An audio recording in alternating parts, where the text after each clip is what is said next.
오늘 말씀도 쉽지 않게 출발하는 말씀이죠. 9장이 먼저 9장 1, 2, 3절의 내용을 보면은 사도 바울이 마음속에 큰 근심이 있는데 그 근심은 이렇게 하면 자기 골육 친척 그러니까 이스라엘 민족, 유대 민족에 대한 그러한 근심이죠. 유대 민족이 사도 바울이 복음을 전하는데 잘 받아주지 않고 하였으니까 거기에 대해서 근심이 많다라고 이야기합니다.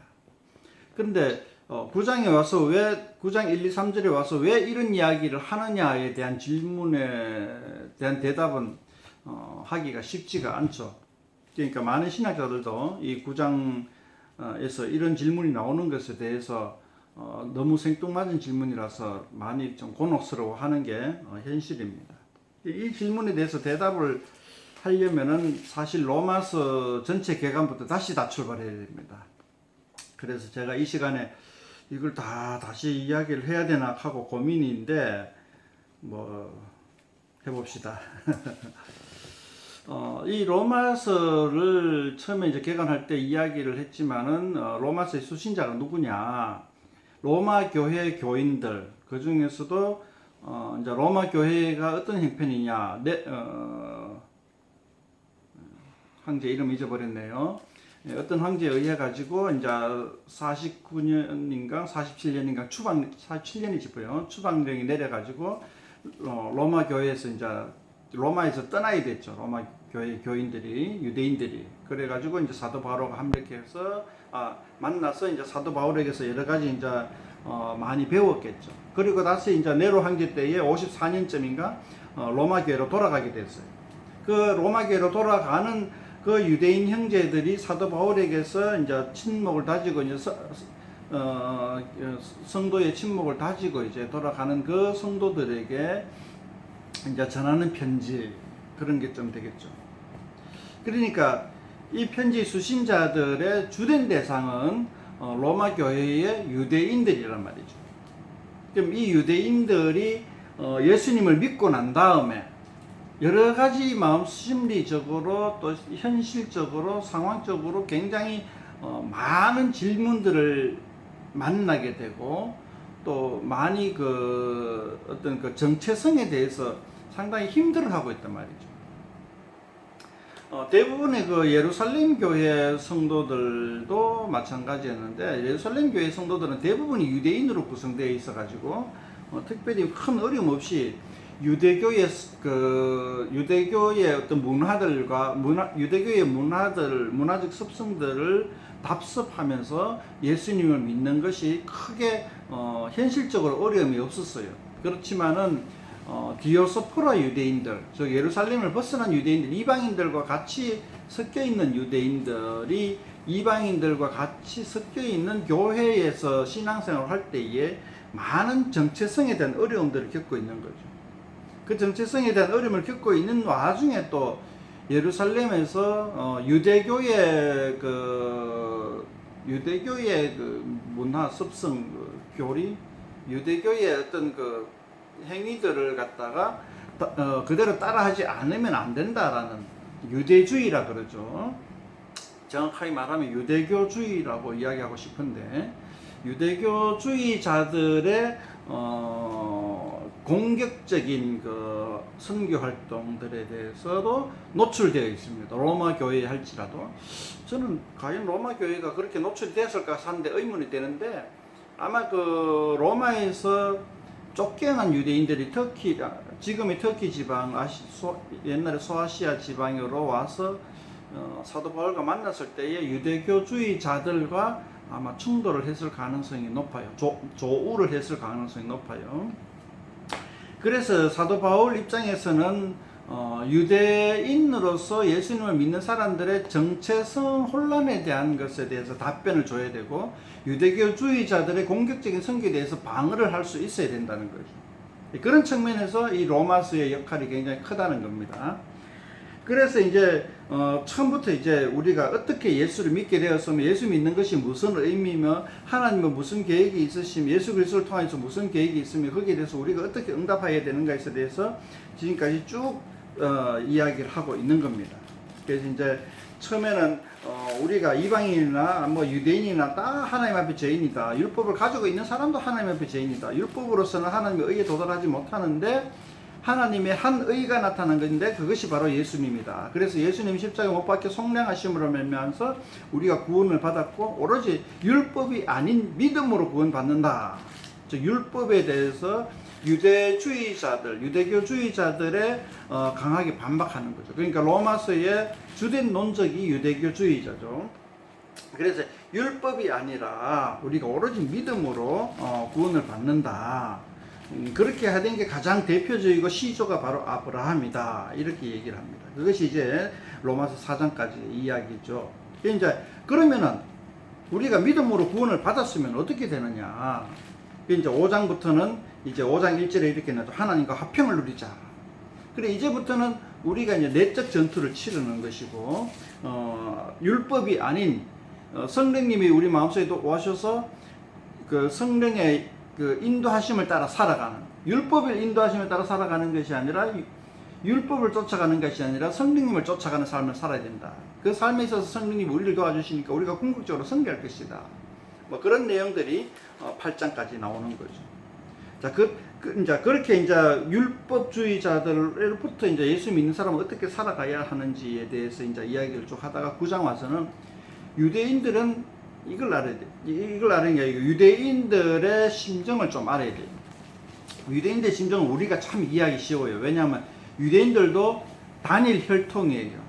그죠? 단일 혈통이고 예루살렘을 중심으로 단일 민족을 형성하고 있어요. 물론 디아스포라는 조금 다르지만은 뭐 그래도 같겠죠.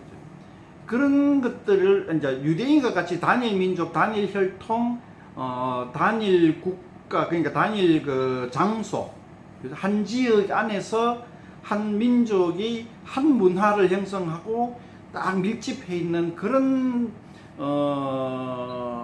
모임이, 그런 공동체가 전 세계적으로 잘 없어요. 그 잘 없는 것 중에 하나가 이제 우리 대한민국 한반도 한민족이라는 거죠.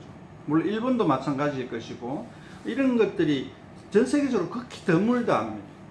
그러니까 이 한반도를 벗어나고 일본을 벗어나기만 해도 여러 민족이 섞여 살고 여러 문화가 한 지역 안에서 다양하게 나타나는 것이 다 보편적인데 지구적으로, 전 지구적으로. 근데 참 신기하게도 이 한반도에는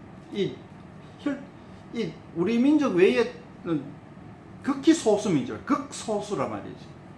그리고 그들도 여기 와서 제대로 우리와 섞여 있는 이웃이 아닌 외래인이란 말이죠. 뭐 자다가 외국인 만나도 그는 외래인이지 우리의 이웃이 아니던 거예요. 그만큼 이 한반도는 독특한 문화적 특성을 가지고 있는데 이러한 문화적 특성들이 유대인들도 마찬가지였다는 거죠. 그래서 이제 다른 어떤 서방 사람들보다 우리 한국인들이 유대인의 유대인들의 그 어떤 그 마음을 더 잘 이해할 수 있을 것 같아서 우리가 9장도 더 잘 이해할 수 있을 거예요. 근데 이제 세계적으로 유수한 신학자들은 그런 유대민족의 감정들을 잘 읽어내지는 못하는 것 같아요. 그래서 9장 1절에 3절까지 나오는 질문들에 대해서 잘 대답을 못하는 것 같은데, 이 로마서에 아까 이야기했다시피 전체적인 구조가 유대인 정체성 혼란에 대한 답변이라는 거죠.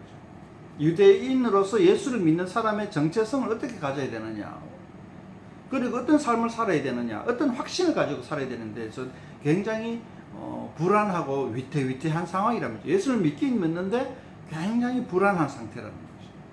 거기에 대해서 이제 그 정체성 혼란 중에 하나가 뭐냐 하면은 유대인들은 그러면은 우리 예수님, 하나님이 우리 유대인들을 갖다 선택하시고 이 선택한 민족의 선민의 의식을 가지고 우리 민족이 하나님 나라의 구원을 받는 어떤 그런 세계관을 가지고 있다가 갑자기 예수님을 믿으니까 그 세계관이 다 무너뜨려지는 거예요.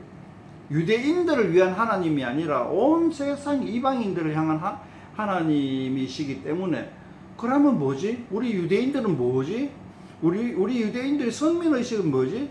아브라함이고 우리에게 뭐 율법을 주시고 모세를 통하여 아브라함으로부터 할례를 주고 모세로부터 율법을 주고 했는, 그리고 출애굽을 통하여서 이 팔레스틴 지방에 정착하게 한 그 하나님의 계획들은 도대체 뭐가 되느냐 말이지.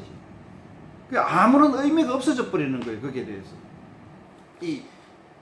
잘 모르면 말이죠. 예수님을 믿는 그 순간, 그러면 율법도 다 필요 없고, 오직 성령님이 우리 속에 내주하심으로 가고, 우리가 이제 성령님의 인도하심을 따라 살아가게 된다면은, 그동안 우리가 알고 있던 이러한 세계관은 뭐가 되냐 말이지. 거기에 대해서 모세를 통하여서, 아브라함 통하여서 임재하신 하나님은 뭐가 되냐 말이지. 거기에 대해서 너무나 혼란이 오는 거죠. 이제 거기에 대한 질문의 첨단 중에 하나가 뭐냐 하면은, 이스라엘 민족은 구원이 못 받느냐, 이스라엘 민족을 향한 하나님의 계획은 어떻게 되느냐에 대한 거죠. 거기에 대한 질문에 답하기 위해서 사도 바울도 나 역시 거기에 대해서 굉장히 애끓는 듯한 마음을 가지고 있다라고 말을 합니다. 그러니까 질문을 하지 않고 바로 답변으로 들어간 거죠. 질문은 너무나 당연한 수순이라고 그런 것 같아요. 그래서 나도 큰 근심이 있다. 나도 3절에 보면은 내 형제 권력의 친척을 위해 내 자신이 저주를 받아 그리스도에게 끊어질지라도 원하는 바다. 즉, 자기 민족을 위해서 굉장히 강한 열정이 있다라는 거죠. 갈망이 있고. 자, 이제 그런 설명에서 이제 9장, 10장, 11장이 나아가는 겁니다. 그래서 이 9장, 10장, 11장을 통하여서 이스라엘을 향한 하나님의 계획하심과 비전은 어디에 있는가에 대한 답변이지만은,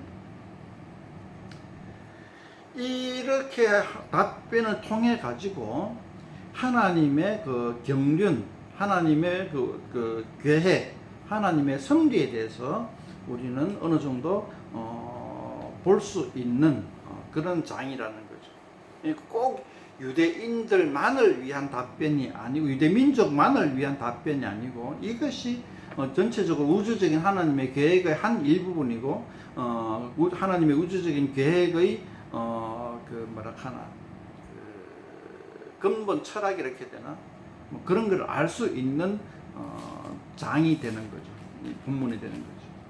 그래서 이제 이 9장, 10장, 11장을 통해서 우리가 첫 번째 도달할 수 있는 답변은 하나님이 이스라엘 위한 구원 계획에 대한 답변을 할 수 있고, 그것을 인하여서 파생된 답변을 얻을 수 있는 것은 무엇이냐 하면은 하나님의 경륜에 대해서, 이 세상을 위한 경륜에 대해서 알 수가 있다는 거죠. 거기에 이제 우리가 9장, 10장, 11장을 바라보면서 가져야 되는 어떤 대충 배경적인 설명이고, 구체적으로 조금 들어가 보면은 이제 9장 9장 1절, 2절, 3절에 읽어보면, 나의 형제 곧 권력의 친척을 위하여 내 자신이 저주를 받아 그리스도에게서 끊어질지라도 원하는 바다. 이 원하는 바, 사도 바울이 원하는 바, 요게 10장에 가면 똑같은 질문을 합니다. 10장 1절입니까? 예, 10장 1절에 형제들아 내 마음에 원하는 바와 하나님께 구하는 바는 이스라엘을 위함이다. 곧 그들로 구원을 받게 함이라. 자, 이렇게 또 나오죠, 그죠?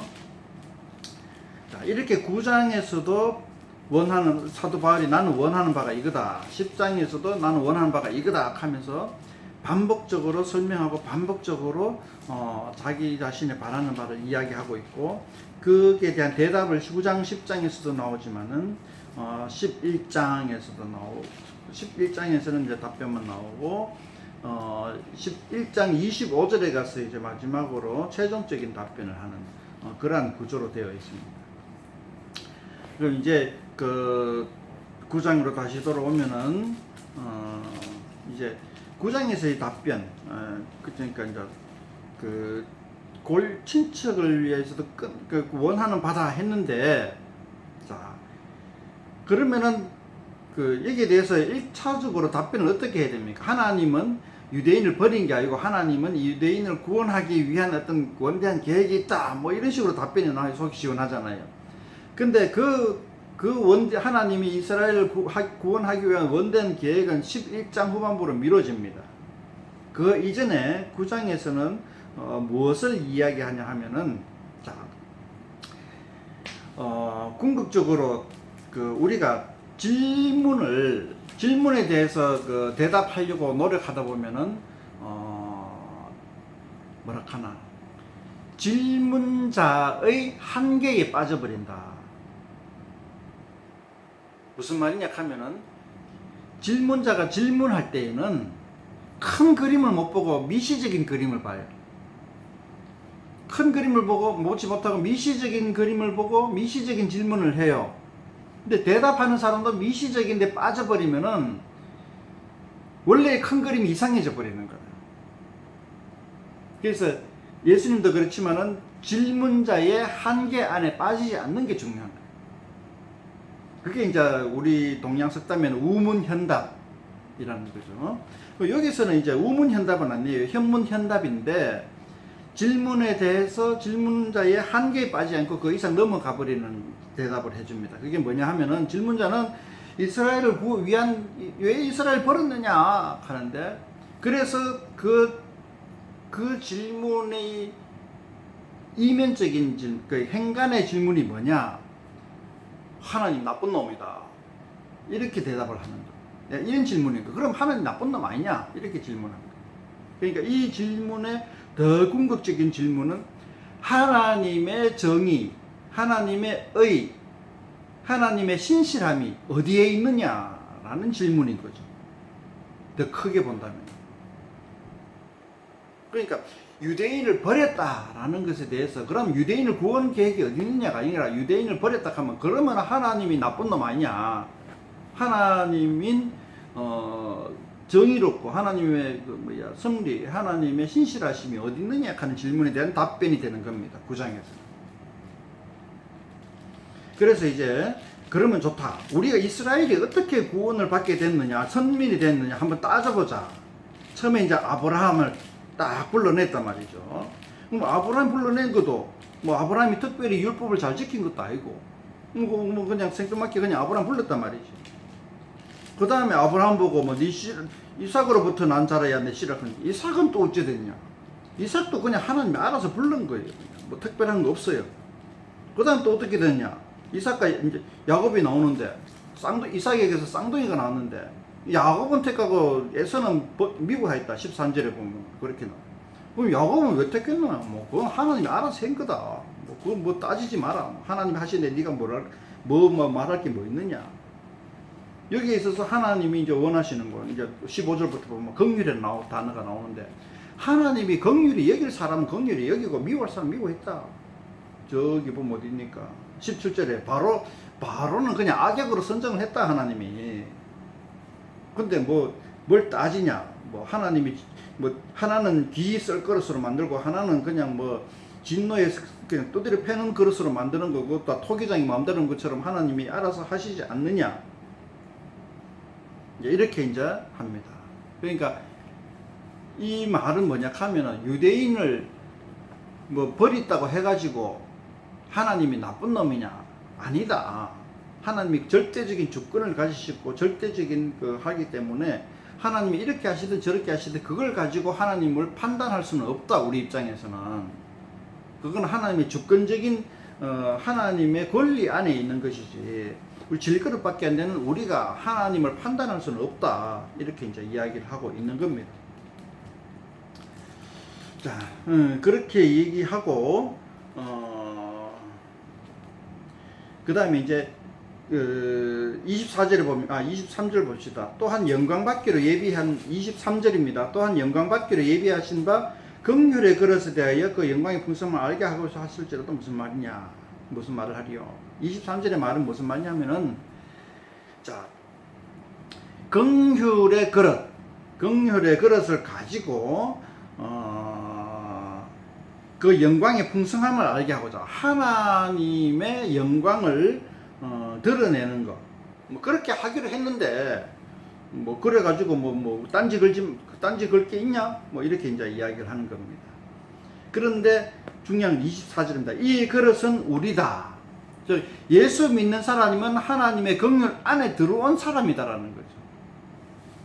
예수 믿는 사람은 하나님의 긍휼 안에 들어와 가지고, 그렇게 해서 이제 우리 예수 믿는 사람은 하나님이 주권적으로 긍휼을 베푸실 자는 긍휼을 베푸고, 바로처럼 악역을 할 사람은 악역을 했는데, 중요한 겁니다. 우리는 긍휼 안에 들어와 있다. 우리는 긍휼 안에 들어와 있으니까 하나님 앞에 어떤 큰 그 그런 하나님의 그 섭리하심에 은혜를 받았다. 뭐 이런 얘기를 합니다. 그리고 25절 보면은 이제 그 25절 호세의 글에는 내가 내 백성 아닌 자를 내 백성이다. 예. 이렇게 이제 이방인을 향한 열정을 보였고 27절에 이스라엘 위해서는 남은 자만 구원을 받는다. 이렇게 했고 예, 그렇게 이제 또 다른 그 증거도 보여주죠. 이사야서도 나오고. 자, 그렇게 해서 이제 구원 계획을 이야기를 합니다. 그러니까 내 백성 아닌 자를 내 백성이라 호세의 글에서 이제 이렇게 얘기했고, 이사야의 글에서는 남은 자만 구원을 받는다. 이렇게 해서 이제 구원 계획들을, 구약에서 나오는 구원 계획들을 살짝 언급하고, 이 30절에 보면은, 이렇게 얘기합니다. 30절에 보시면, 의를 따르지 아니한 이방인들이 의를 얻었다. 참 이상한 말이죠. 네, 그 다음에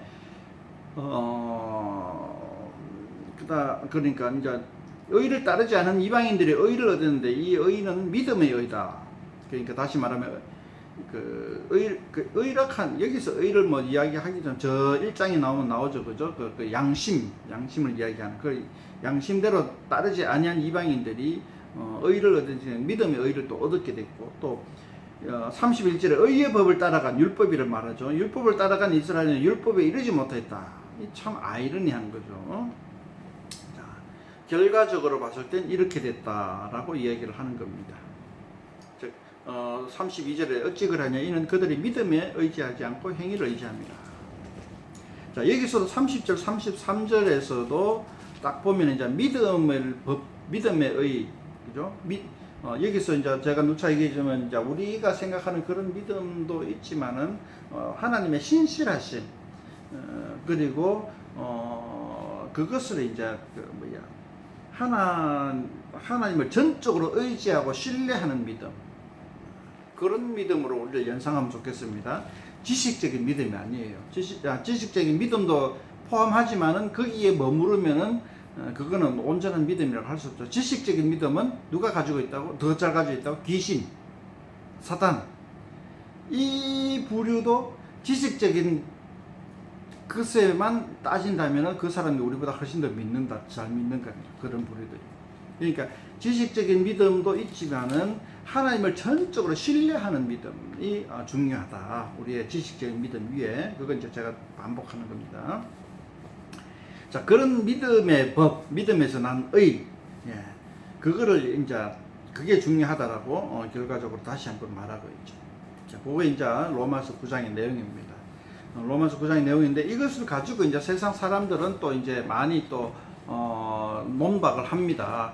여전히 그렇게 하더라도 하나님이 신실하지 못하다라고 얘기합니다. 왜냐하면은 그들이 이제 하나님 이제 주된 이유가 이제 하나님의 긍휼에서 벗어난 인물들이라 바로와 같은 입장에 놓인 사람들 입장에서는 그렇게 반박을 하죠. 하나님이 의롭지 못하다라고 반박하는 거죠.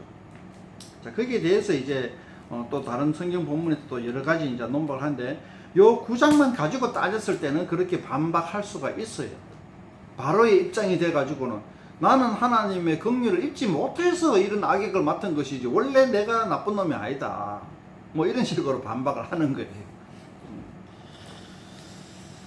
그건 이제 9장 하나만 딱 떼가 와가지고 반박을 하면은 그렇게 반박할 수가 있어요. 그런데 이제 나중에 결국 보면 바로도 결국은 지도 하나의 어떤 그 자유의지를 가진 자유의지자거든요. 그러니까 하나님의 종속된 로버트와 같은 게 아니고 바울 같은 사람도 자유의지자거든요. 거기에 대해서 이제 다른 성경 본문에서 충분히 또 이야기를 해주고 있으니까 9장만 가지고 이제 반박을 하려면 조금 무리가 따르죠. 단지 이제 이 9장에서는 이제 말하고자 하는 바는 하나님 우리가 예수님을 믿게 된 것은 하나님의 긍휼이다. 즉 9장 1, 2, 3절에서 질문하고 있는 것 하나님이 불의하지 않느냐 행간에서 볼 수 있는 질문이죠. 이스라엘을 왜 버렸느냐? 그러면 하나님이 나쁜 놈 아니냐 하는 것에 대한 대답. 하나님은 절대적인 주권자이시고 우리는 그 절대적인 주권자의 긍휼을 입은 사람이다 라고 대답하는 것이 이제 9장 전체의 내용이 되겠다 이 말씀을 드립니다. 여기서 이제 뭐 우리가 굳이 또 뭐 적용할 말이 무엇이냐라고 이야기를 하면은 또 각자가 다 알아서 이제 하면 좋겠는데, 그러니까 우리도 사도 바울처럼 우리 주변에 우리 주변의 인물들에 대해서 간절한 마음이 있어야 된다는 거죠. 그 영혼에 대한 안타까운 마음이 있어야 되겠다 하는 걸 한번 적용을 한번 해봅니다. 우리는 하나님의 은혜에 대해서 긍휼을 입었는데 우리도 우리 주변에 대해서 긍휼을 베풀어야 된다. 그런 어떤 적용을 한번 해보면 어떨까 싶기도 해요. 모세도 제가 출애굽기 32장 32절에 보면 모세도 출애굽하는 과정에 있어가지고 10계명을 산에 올라가서 40일 금식기도 하고 10계명을 딱 하나님으로 받다 내려오는데 이 출애굽한 백성 히브리 민족들이 모세가 40일 넘는 동안에 금송아지 만들어가 우상숭배를 하고 있더란 말이지. 그러니까 그 금송아지 만들어 우상숭배하고 있는데 막 하나님을 받아온 10계명을 땅바닥에 패랭이 치고 막 쌍욕을 하고 그러는데 또 하나님은 저주를 내려가지고 이 땅이 갈라져가 사람들이 막 지진 때문에 죽어나가고 있고 전염병 퍼져가 죽어나가고 있고 하니까 모세가 아이고 이거 아니다 싶어 털썩 주저앉으면서 기도하는 게, 하나님 이 사람들 용서해 주세요. 차라리 내가 그냥 죽고 말겠습니다. 내가 천국 안 가고 말지 이 사람들 좀 구원해 주세요. 그게 뭐냐 하면은 이 모세가 굉장히 뭐라 할까 남을 긍휼을 베푸는 뭐라 할까 온유한 사람. 노아도 온유한 사람이라 그랬고 모세도 온유한 사람 그랬는데, 굉장히 모세가 이 이웃들을 향한 그 영혼에 대한 뭐라 할까 사랑이랄까 자비랄까 영혼에 대한 그 애틋함들이 모세가 상당히 좋았다는 거죠. 특히 자기 민족에 대해서. 그래서 자기 민족이 안타까워서 자기 민족을 핍박하는 이집트 군인을 갖다가 패죽여 버렸고, 그래가지고 난리가 나니까 광야로 도망가가지고 40년 동안 광야에서 행복하게 살다가 어느 날 한순간 하나님이 나타나가지고 네 민족을 구원하기 위해서 다시 애굽으로 들어가라 하니까 모세가 순종합니다. 물론 하나님의 강권하심도 있지만 모세가 거기에 대해서 순종할 수 있었던 것은 40년 동안 있었으면서도 자기 민족에 대한 그 사랑하는 마음이 사라지지 않았다는 걸 이야기합니다. 자, 그런 모세와 마찬가지로 9장 3절에 로마서 9장 3절에 보면 사도 바울 똑같이 이야기합니다. 내가 차라리 저주받다가 그리스도에게서 끊어질지라도 내 권력과 친척들이 그리스도에 연합되기를 원한다. 저는 이 사도 바울의 심정, 모세의 심정이 참 우리가 오늘날 본받아야 될 심정이다. 이렇게 저는 이야기하고 싶어요. 그래서 우리도 하나님이 우리를 긍휼히 여기신 것처럼 우리도 우리 주변의 많은 사람들에게 긍휼을 가지고 예수님의 받아들이고 예수님을 따라라, 하나님을 믿어라, 하나님의 신실하신 믿으라고 복음을 전가하는 것, 그걸 가지고 오늘 이 9장에서 한번 적용을 해볼까 싶고, 적용보다도 중요한 것이 하나님의 경륜을 깨닫는 것. 하나님의 경륜을 깨닫고 난 다음에 우리가 이렇게 적용하든 저렇게 적용하든 그거는 크게 뭐 문제가 되지 않아요. 그래서 제가 오늘 로마서 9장을 전체적으로 개괄했고 9장, 10장, 11장에 대해서 개괄했고 또 9장에 대해서 개괄한 것에 대해서 한번 잘 곱씹으면서 하나님의 은혜가 함께 하기를 바랍니다. 감사합니다.